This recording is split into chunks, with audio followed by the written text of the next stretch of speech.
Taste the Daily. Taste the Daily.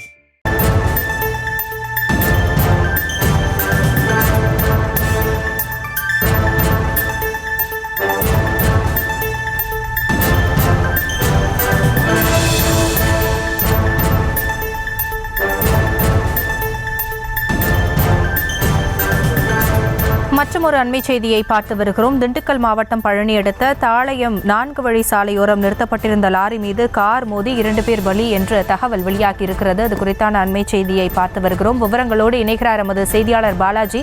Balaji, என்ன நடந்தது? விவரங்கள். வணக்கம் ராஜினி. கேரள மாநிலத்திலிருந்து பழனிக்கு குடும்பத்துடன் கணவன் மனைவி இருவரும் தங்களது 2 குழந்தைகளுடன் காரில் சென்றனர். பழனி அடுத்துள்ள உடுமலை சாலையில் வயலூர் அருகே பைபாஸ் சாலையில் கார் சென்று கொண்டிருந்த போது சாலையோரத்தில் நின்று கொண்டிருந்த லாரியின் பின்னால் கேரள குடும்பத்தை சென்ற கார் மோதியது. இதில் கார் ஓட்டி சென்ற தந்தையும் அவரது 2 வயது ஆண் குழந்தையும் சம்பவ இடத்தை உடல் நசுங்கி உயிரிழந்தனர்.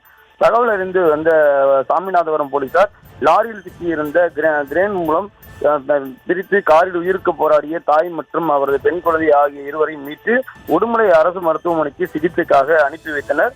இறந்தவர்கள் பெயர் மற்றும் விவரங்கள் தெரியாததால் போலீசார் தீவிர விசாரணை மேற்கொண்டு வருகின்றனர்.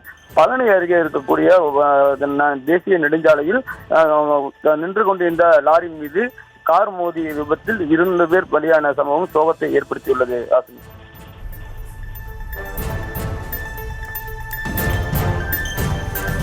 விவரங்களுக்கு நன்றி பாலாஜி. Taste the Daily.